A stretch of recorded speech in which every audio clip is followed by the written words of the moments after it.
Fascist समझते हैं आप, जैसे हिटलर एक फाशिस्ट था। फाशिस्ट का सबसे मेन बिलीफ क्या था? सबसे मेन बिलीफ ये था कि there is a super human being, मतलब इंसानों में से एक आर्यन, एक्चुअली एक Aryan super human being, superman है, और वो हम हैं, मतलब जर्मन लोग हैं, और बाकी यहूदी और बाकी सब इंसान नहीं है।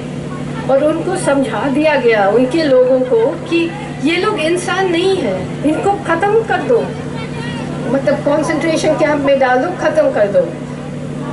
उसके बाद पूरा सेकेंड वर्ल्ड वॉर हुआ। अब क्या हो रहा है? आप में से किसी को पता है कि गाजा में क्या हो रहा है अभी? हाथ उठाओ, किसी को पता है तो। देखो, पता होना चाहिए आपको। पैलेस्टाइन एक जगह था, और वहाँ पे 1920 के करीब इंग्लैंड, ब्रिटिश एम्पायर ने बोला कि इधर के आदिवासी लोगों को निकाल के ये यहाँ पे एक यहूदियों का होमलैंड बनाएंगे। 1945 के बाद 48 में 7 लाख फ़लस्तीनियों को अपने घर से हटाया, और उसके बाद उनके ज़मीन लेते अब इस स्थिति में आ गए कि गाज़ा में लोग जो रेफ्यूजीज हैं अपने ही लैंड पे, जैसे हमारे छत्तीसगढ़ में आदिवासियों को भगा रहे, उनके घर जला रहे, उनका ज़मीन जला रहे, शायद वो भी आपने फॉलो नहीं किया होगा।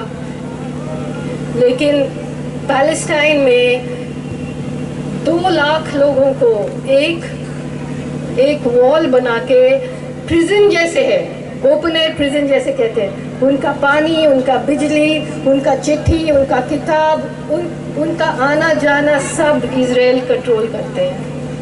और अब जब उन्होंने रेजिस्ट किया, दुनिया का पूरा ताकत, अमेरिका से लेके यूरोप से लेके इजराइल, उन पर बॉम्ब गिरा रहे, 20,000 लोगों को मारा है, सारे फ़लस्तीनियों को अपने घर से निकाला, 10,000 बच्चे मर गए, और हमें पता नहीं है।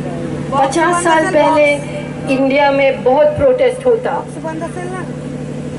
बहुत सॉलिडारिटी होता, लेकिन अब सब अपना काम देख रहे हैं। मेरे को कुछ नहीं हो रहा है तो मैं नहीं कहूँगी, मैं नहीं करेंगे। हमारे बुद्धिजीवी सब साइलेंट है, क्योंकि उनको अमेरिका में स्कॉलरशिप मिलता है, लेक्चरशिप मिलता है, तो उनका भी नुकसान होता है, बोलेंगे तो सब चुप है। बहुत शर्म की बात है। और जब तक हम दूसरों के लिए नहीं बोलेंगे, तब तक हमारा भी कुछ नहीं होगा। हमारा लड़ाई तब बड़ी होगी जब हम सब इंसानियत के लिए लड़ेंगे, अपने जाति के लिए नहीं, अपना इतिहास के लिए नहीं, अपना ज़मीन के लिए नहीं, सब के लिए लड़ेंगे। जैसे जब मैं लेखिका बन गई तो हमेशा वो मुझे इंट्रोड्यूस करते, she is a woman writer from India. I said no, I am a writer in the world and I care about everybody. तो अगर ये लोग हमें छोटा बनाना चाहते हैं, वो लोग हमें कुआं में डाल के माइक्रोफोन देते हैं, आप बोलिए अपना कुआं में, आप बोलो, चिल्लाओ, कोई बात नहीं है। लेकिन जब कोई वो कुआं से निकल के हाथ मिलाते हैं, जैसे 7 साल पहले भीमा कोरेगांव में जो प्रोटेस्ट हुआ था, तब लेफ्टिस्ट लोग भी साथ में थे, दलित लोग भी साथ में थे, घबरा गए। वो सब जेल में है, अभी सब जेल में है। आनंद तेलतुंबडे, गौतम नवलखा, वो लोग सब जेल में है। अभी तो एक एक करके निकल रहे 8 साल के बाद, क्योंकि जब हम लोग हाथ मिलाते हैं तब उनको खतरा महसूस होता है। इसीलिए जेएनयू को बंद कर दिया, क्योंकि जेएनयू में वो एक यूनिवर्सिटी है जहाँ पे ओबीसी, दलित, मुस्लिम, कम्युनिस्ट सब एक साथ बात करते थे। रिजर्वेशन की वजह से सब यूनिवर्सिटी एजुकेशन हासिल कर रहे थे, इसीलिए जेएनयू को ख़त्म कर दिया। तो अगर हम ये नहीं समझते हैं ना, तो फिर हम कहीं भी नहीं पहुंचेंगे, हम इधर से जाएंगे फिर वापस आएंगे, फिर इधर से जाएंगे फिर वापस आएंगे, ऐसा होगा हमारे साथ। जैसे अनीता जी ने कहा, हमें कुछ अक्ल भी नहीं है कि हम वोट डालते हैं, लेकिन किसने लड़ा वोट के लिए? आपको पता है कि अमेरिका, इंग्लैंड, यूरोप में औरतों को जेल में भर के इतना मारा, इतना फोर्स फीड किया, इतना सताया, लेकिन वो पीछे नहीं हटे, और उनके लड़ाई के वजह से हमें वोट है। इसलिए हम में से कोई भी अकेले अपना लड़ाई नहीं जीता है, हमारे पीछे बहुत लोग थे और ये लोग सब थे, और अब इनको छीन रहे हैं। अभी आपका फोन में आप देखो तो बीजेपी, आरएसएस सावित्रीबाई फुले को हैप्पी बर्थडे बोल रहे हैं, बाबा साहब को सामने रखते हैं, लेकिन वो क्या चाहते हैं कि सब हिंदू बन जाओ, लेकिन दलित, ओबीसी आप सर्वेंट्स क्वार्टर में रहो और हमारा सेवा करो, यही चाहते हैं, और सब उसमें कूद रहे हैं। तो हमें सोचना चाहिए कि हम इससे कैसे निकलेंगे। सिर्फ इलेक्शन की बात नहीं है, हमारे सिर्फ न्यूज़ और फेक न्यूज़ की बात नहीं है। हर टेलीविज़न सीरीज़ में, हर एड में, हर सिनेमा में यही विचार प्रचार किया जा रहा है कि एक भगवान, एक शहंशाह, एक पार्टी, एक धर्म, एक भाषा, एक देश, एक इलेक्शन, सब एक। मतलब उनका गिनती एक से ज़्यादा होता नहीं है, शायद उनको आता ही नहीं है गिनना, एक से ज़्यादा दो भी नहीं पहुंच जाते हैं। तो हमें अपना घर से लेके अपना दफ्तर में, अपना कॉलेज में, अपना क्लासरूम में, अपना किताब में, अपना पढ़ाई लिखाई में सोचना चाहिए, और जितना हम लड़ सकते हैं हमें लड़ना चाहिए। सब बड़ा लड़ाई नहीं लड़ सकते, लेकिन हम सब छोटा छोटा तो लड़ सकते हैं ना। जैसे मुझे आप कोई सेलिब्रिटी मत समझो, मुझे कोई मतलब नहीं है कि कौन सा प्राइज़ कहाँ मिला, मुझे उससे कोई मतलब नहीं है। क्या लिखा है मैंने, मुझे पता नहीं आपने पढ़ा है कि नहीं, लेकिन अगर नहीं पढ़ा है तो अरुंधति रॉय का कोई मतलब नहीं है। मैं कोई फिल्म स्टार नहीं हूँ, कोई गायिका नहीं हूँ, मैं लेखिका हूँ।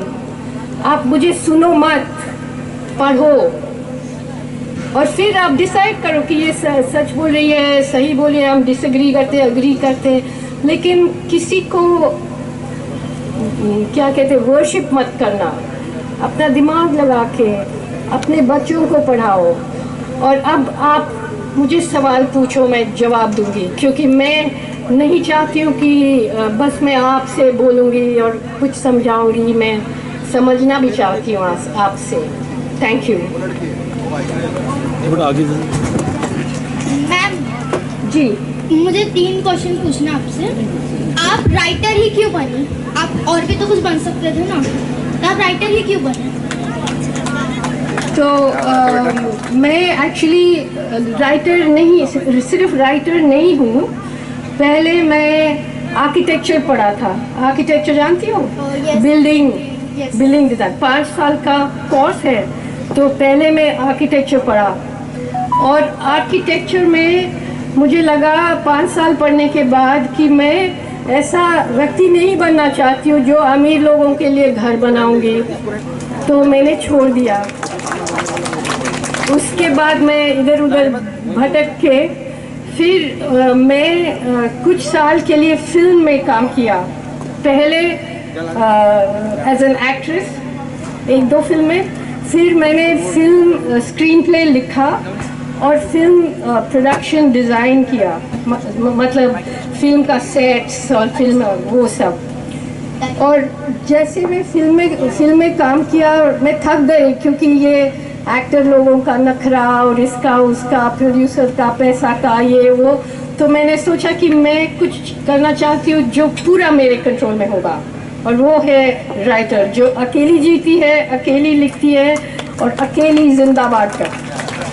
मैम जी, आप तो दिल्ली में रहते हैं ना, तो आपने गोंदिया में आना इम्पोर्टेंट क्यों समझा? मतलब आप तो वहाँ पे तो कितने सारे लोग रहते हैं। क्योंकि क्योंकि मुझे सपना में आया एक छोटी सी लड़की आएगी और ये सवाल मुझे पूछेगी। तो मैंने सोचा नहीं, मैं इसीलिए आई हूँ क्योंकि मैं चाहती हूँ, मैं वैसे दिल्ली में रहती हूँ लेकिन मैं केरला की हूँ। एक्चुअली मैं गोंदिया से भी छोटा गांव में बड़ी हुई थी, छोटा सा गांव में नदी के पास। और फिर मैं घर से भाग गई थी, मज़ा आया घर से भाग के।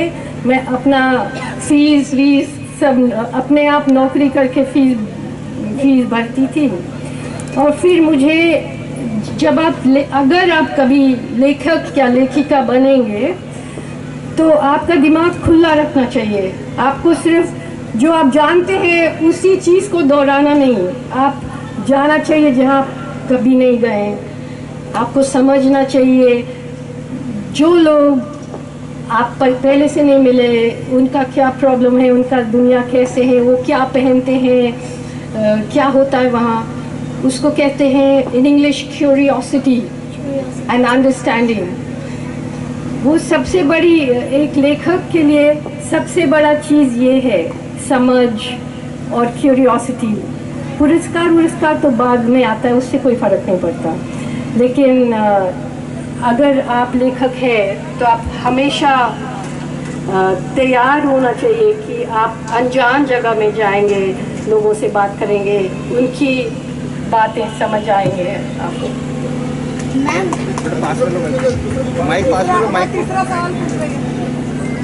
देखो, जैसे हम 10th की एग्ज़ाम देते हैं तो हर बच्चा पहले एग्ज़ाम देने के बाद जैसे पास नहीं हो जाता है, मतलब थोड़ा थोड़ा करना पड़ता है। तो आपको भी लॉस हुआ होगा करने में, तो आपको हिम्मत कहाँ से आई करने में? समझ नहीं आया क्या बोला आपने? 10th में जब बच्चे एग्ज़ाम्स देते हैं तो हर बच्चा पास नहीं हो पाता, हाँ, है ना? तो वो फेल होता रहता है। तो फिर जैसे आप हो तो आप राइटिंग में आप भी कभी कभी फेल होते होंगे, आपको वो नहीं होता होगा। तो फिर आपको हिम्मत कहाँ से आई कि मैं करूँगी? अच्छा सवाल है। तो जब मैं बहुत छोटी थी, मेरी माँ केरला की है, मेरा पिताजी बंगाल के हैं। और मेरी माँ मेरे पिताजी को छोड़ के गांव में आ गए थे। मैं 2-3 साल की थी तब। तो वहाँ लोगों को अच्छा नहीं लगता कि ये डिवोर्स्ड औरत है, डिवोर्स्ड औरत के बच्चे हैं, बहुत कुछ बोलते थे हमें। और मेरी 5 या 6 साल की बर्थडे में मेरी माँ की बड़ा भाई, मेरा मामा कहते हैं, मामा, सब मुझे बोले थे कि आप बहुत पढ़ो, फर्स्ट सीरियसली पढ़ो, come first in class, work very hard etcetera. और मेरा मामा ने मुझे एक चीज़ दिखाया, पता नहीं क्या, कुछ मेडल या कुछ, और उन्होंने मुझे पूछा कि डू यू वांट दिस, आपको ये चाहिए? तो मैंने कहा हाँ मुझे चाहिए। So he said I will give it to you if you fail, अगर तुम फेल हो जाओगी ना तब मैं दूंगा। तब मैं सोचने लगे कि यार ये फेलिंग भी कुछ चीज़ होती है इंटरेस्टिंग सा। तो फेलिंग से आपको डरना नहीं चाहिए, फेलिंग भी ठीक है। अगर आप इसमें फेल हो जाते हैं मतलब आप उसमें शायद सक्सीड हो जाएंगे। फेल सक्सीड ये सब खेल है, लेकिन अगर आप कभी फेल नहीं होते तो आप बहुत बोरिंग पर्सन हो जाते हैं।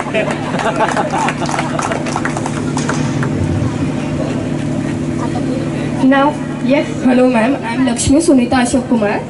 आई वांट टू आस्क कि आप अपनी लाइफ से बाकी औरतों को कैसे इंस्पायर करना सॉरी, आप अपनी लाइफ से बाकी लेडीज को किस तरह इंस्पायर करना चाहोगे कि उन्हें वो चीज़ मिले कि उन लोग अपने आउट ऑफ द बॉक्स कुछ कर पाए? देखो, मैं किसी को इंस्पायर करने का प्लान नहीं है मेरा। उनको हो गया तो हो गया। अब मैं अपना लाइफ जी रही हूँ, मैं अपना किताब लिख रही हूँ।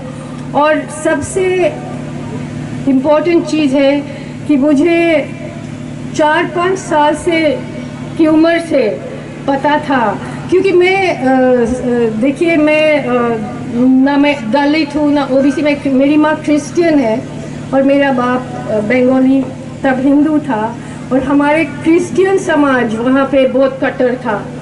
तो लोग मुझे कहते कि तुम्हें कोई शादी नहीं करेगा, ये वो। मैं कहता थैंक यू सो मच, क्योंकि मुझे नहीं शादी करना है आपसे किसी से।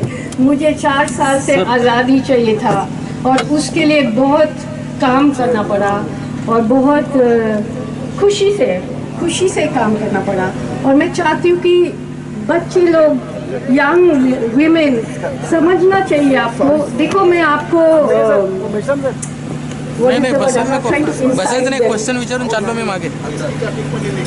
नहीं, मैं सिर्फ ये कहना चाह रही हूँ कि ज़रूरी नहीं है कि हर औरत शादी करे, बच्चा पैदा करे, माँ बने। मतलब अच्छी बात है अगर आप करना चाहते हैं, लेकिन और भी बहुत सारा चीज़ है दुनिया में और अपने ज़िंदगी में करने के लिए।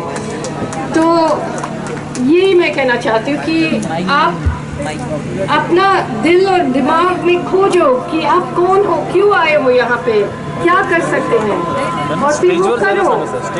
और उसमें फेल भी हो जाएंगे, सक्सेस भी हो जाएंगे, जो भी हो जाएंगे। लेकिन अगर आप सपना भी नहीं देख सकते हैं तो कैसे इंसान है? क्योंकि सबसे ज़्यादा इम्पोर्टेंट चीज़ है कि सपना देखो, कहाँ जाना चाहते, कैसा समाज चाहते हैं आप, क्या कर सकते हैं आप। तो सपना देखो, स्पेशली लड़की, सपना देखो कैसा ज़िंदगी चाहिए तुम्हें। सबकी बात मानना ज़रूरी नहीं है, सबका ऑर्डर मानना ज़रूरी नहीं है, लेकिन अगर आप अपना राह चुनना चाहते हैं तो फिर उसमें प्लानिंग करना भी पड़ेगा आपको।